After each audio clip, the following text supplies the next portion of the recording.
고린도전서 15장 10절에 보면 나의 나된 것은 하나님의 은혜이니라고 사도 바울이 고백하죠.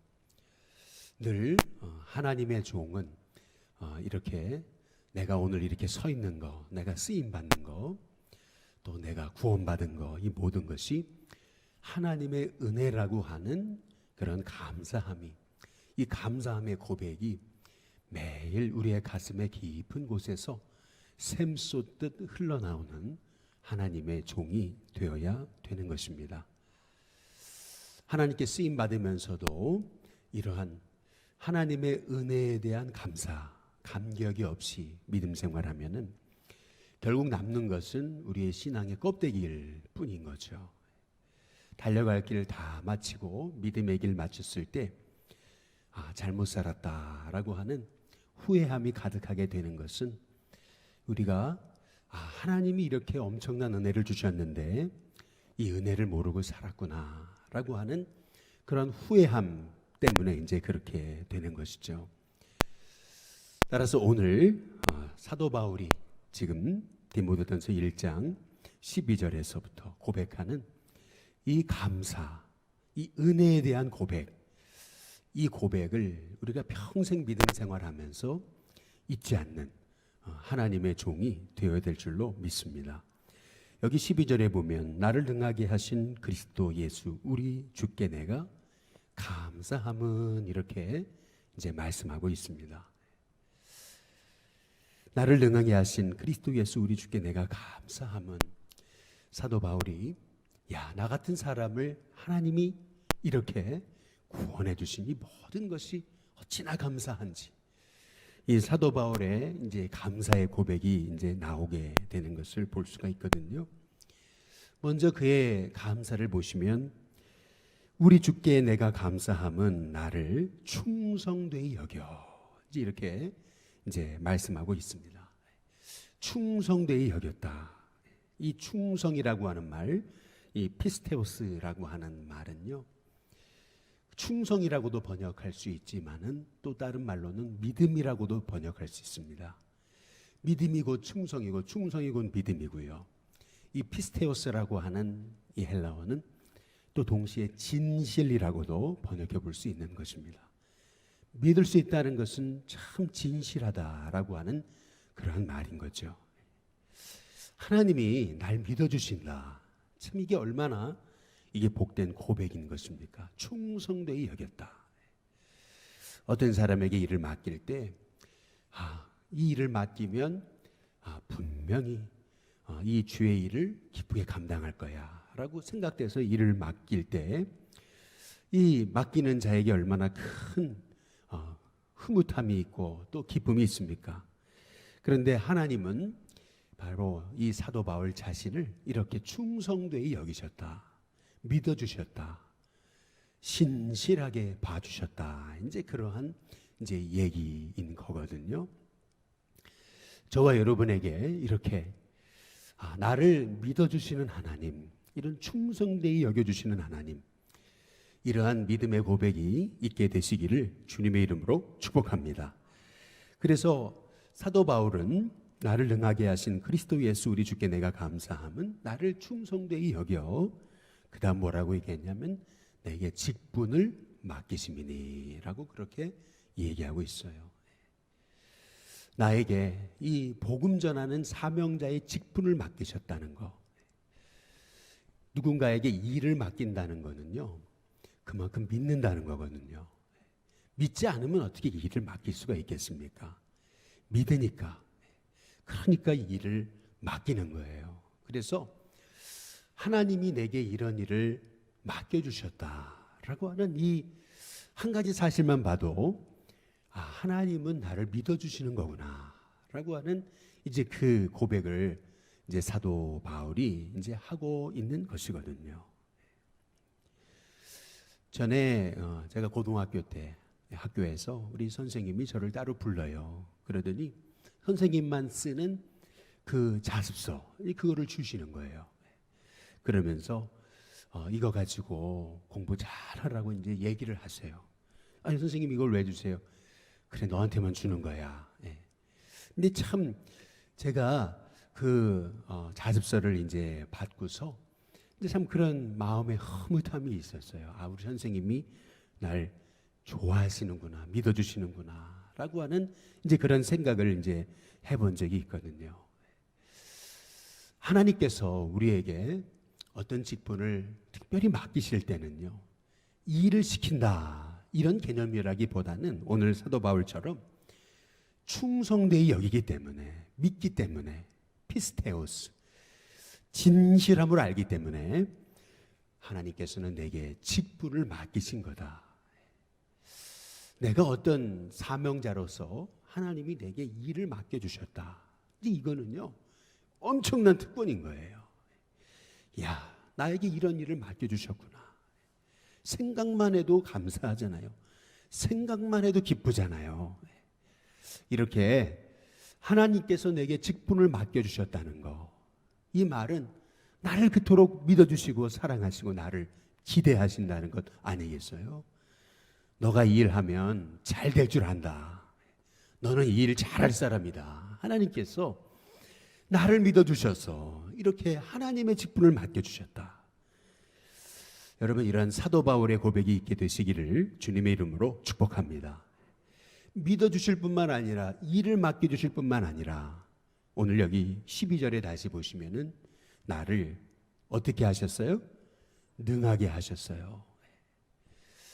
그냥 충성되이 여겨주시는 것만이 아니고 일만 맡겨주시는 것이 아니고 하나님이 능하게 하십니다. 이런 은혜가 있게 되시기를 주님의 이름으로 축복합니다. 하나님이 모세를 저 바로에게 보내시겠다 그러잖아요. 그랬더니 모세가 뭐라 그래요? 나는 말도 못하고 쭈뼛쭈뼛하고 나 같은 사람을 보내시냐고. 하나님이 말씀하시죠. 내가 너와 함께 있겠다. 분명히 내가 너와 함께 있겠다고 말씀하시잖아요. 하나님이 날 부르셔서요, 내게 직분을 맡겨주시고 나를 써주신다는 얘기는요, 그에 합당한 능력도 주신다는 거예요. 근데 우리는 자꾸 내가 하는 걸로 착각해가지고 자꾸 이게 내가 한다, 내 능력으로 한다 이렇게 우리가 착각하잖아요. 이게 쓰임받는 종의 가장 큰 착각 중에 착각이거든요. 그게 아니라 내가 하나님이 써주시는 은혜에 감사해서 야, 나에게 이런 일을 맡겨주셨구나 라고 하는 감사함을 가지고 우리가 늘 은혜에 감격하여 쓰임받으면은요, 하나님께서 나를 능하게 하시는 능력과 축복을 얻게 되는 것입니다. 이런 유명한 그 일화가 하나 있잖아요. 그 비발디가요, 그 소위 유명하다고 하는 스트라디바리우스라고 하는 이 바이올린을요 연주를 하는데, 야, 그 정말 아름다운 소리에 그 정말 최고의 악기 스트라디바리우스를 연주한다라고 하는 그 소문이 나가지고 이제 그 연주하는 당일날 그냥 인산인해를 이룬 거죠. 너도 나도 도대체 그 바이올린의 소리가 얼마나 아름다울까. 이제 그래가지고요, 정말 그 연주장이 가득 차도록 사람들이 모였는데 이 비발디가 한참 이 스트라디바리우스를 이제 연주하다 말고 이 스트라디바리우스를 땅바닥에 내팽겨쳐 버린 거죠. 사람들이 다 그냥 눈이 휘둥그레져 가지고 저기 얼마짜린데, 그래가지고 다들 눈이 휘둥그레져 가지고 뒤집힐 정도로 그냥 다들 깜짝 놀라 가지고 그냥 헉 하고서 그냥 쳐다보는데, 이제 얘기하는 거죠, 사회자가. 이게 스트라디바리우스가 아니라고, 그냥 싸구려 바이올린 뿐이라고. 그러면서 진품 스트라디바리우스를 들고 연주를 시작하는 거죠. 그 이유가 뭐예요? 결국 아무리 아름다운 바이올린이라고 해도 누가 연주하느냐, 어떤 사람이 연주하느냐라고 하는 것이 중요함을 사람들에게 알려주기 위해서 이러한 이렇게 일을 하게 됐다고 이제 이렇게 얘기하는 거죠. 마찬가지예요. 우리는 하나님의 손에 붙들려 쓰임 받는 하나님의 도구일 뿐이죠. 우리를 통해서 일하시는 분은 하나님이신 거예요. 나를 써주시는 분은 하나님이신 거죠. 꼭 내가 한다고 착각하니까. 그거 아니죠. 나를 써주신 분은 하나님이시구나.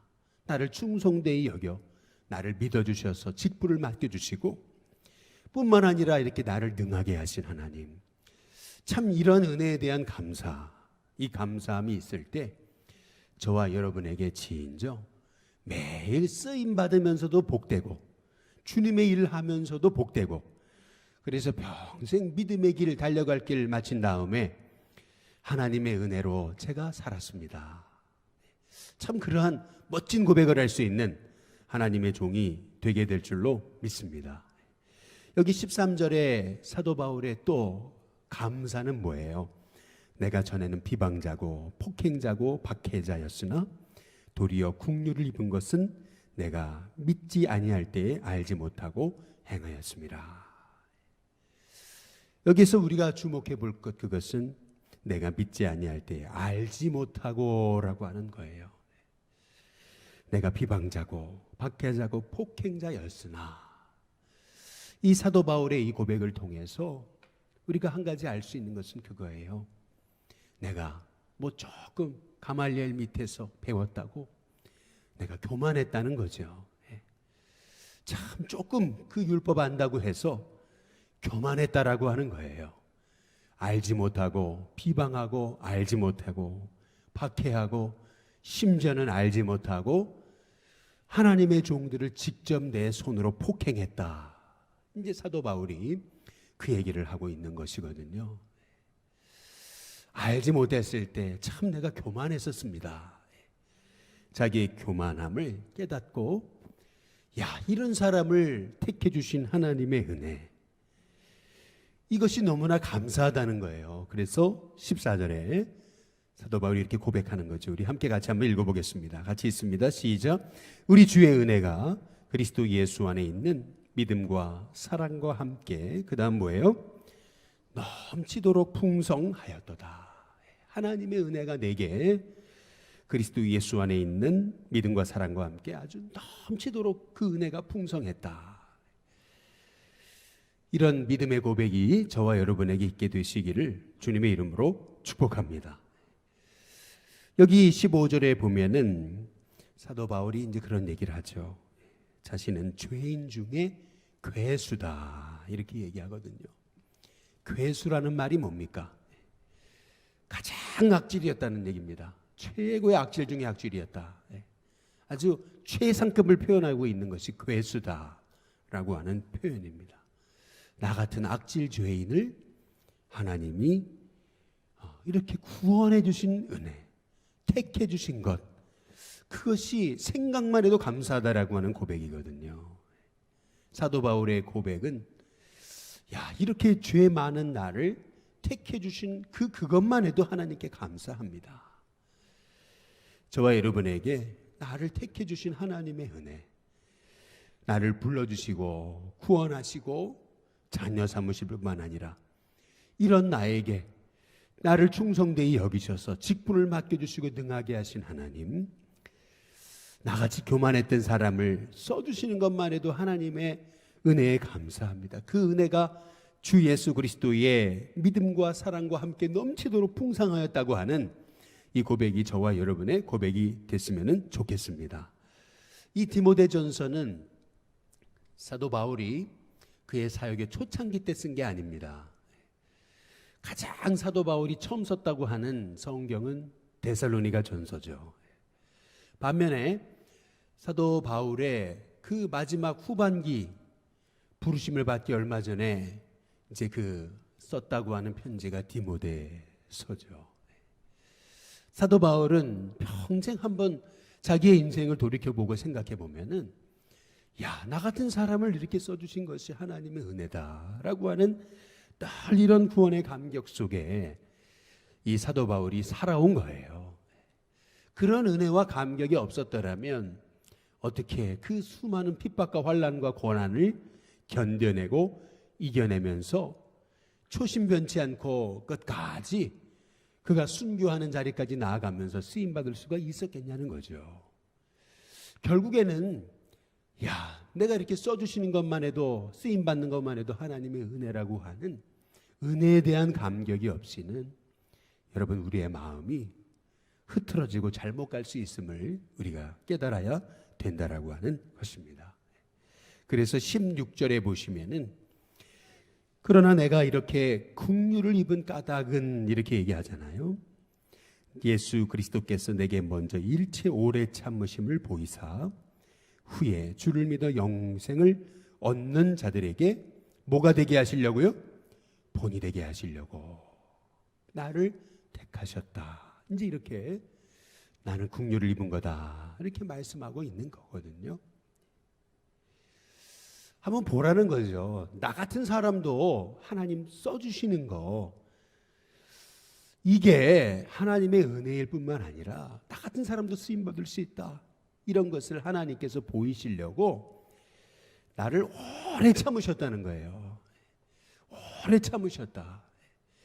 야, 나 같은 박해자, 폭행자, 비방자도 쓰셨는데 하물며 저런 죄인 중의 괴수들도 하나님이 쓰지 않으시겠냐. 이제 그러한 고백인 거거든요. 전에 이제 어떤 그 목사님이 이제 출판 기념회를 하는데 이제 이분이 뭐 대학도 뭐 이렇게 대학만 나오시고 뭐 소위 이제 대학원도 못 나오시고 박사도 못 나오시고, 옛날에는 우리 감리교 신학대학도 감리교도 대학만 나오면 목사님이 될 수 있었어요. 그런데 이제 저 때부터 이제 저도 이제 대학만 나와도 이제 가서 목회 다 할 수 있었고 정회원 다 올라갈 수 있었습니다. 근데 제가 이제 목회하던 시절 중간에 대학원을 꼭 나와야 되는 제도로 바뀌었고 이제 이렇게 바뀐 거예요. 이 목사님 이제 대학교만 나오고 뭐 대학원도 못 나오시고 그냥 박사도 못 나오신 분인데 아주 책을 썼어요. 그래서 출판 기념회를 하니까 사람들이 모였죠.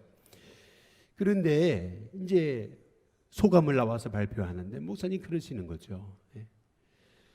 나는 대학원도 못 나오고 나는 박사도 하지 못한 사람입니다.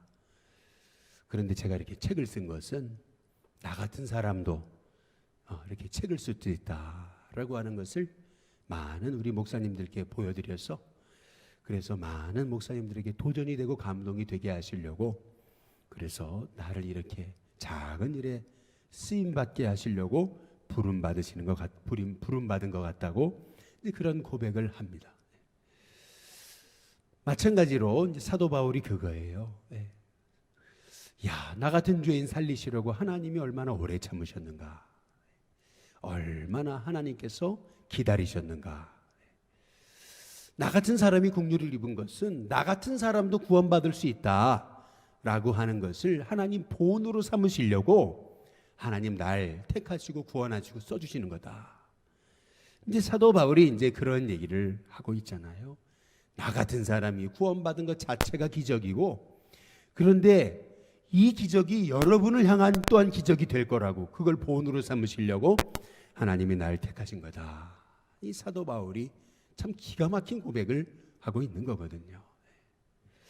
저와 여러분의 삶 가운데도 이러한 하나님 날 택하심 자체가 은혜고, 하나님 날 써주시는 것 자체가 은혜고, 그래서 나를 능하게 하신 것 자체가 은혜고, 내가 하는 것이 아니라 하나님이 날 들어쓰셔서 하나님이 날 지금까지 사용하신 것 자체가 은혜라고 하는 사실을 깨닫고, 참 하나님이 주신 그 은혜와 감격 속에서 믿음과 감사로 쓰임받으며 오늘 18절 말씀처럼 믿음의 선한 싸움을 싸우고, 그리고 후메네오와 알렉산더처럼 하나님 앞에 이렇게 참 오명을 가질 정도로 사도 바울이 디모데서에서 계속 얘기하거든요. 후메네오와 알렉산더.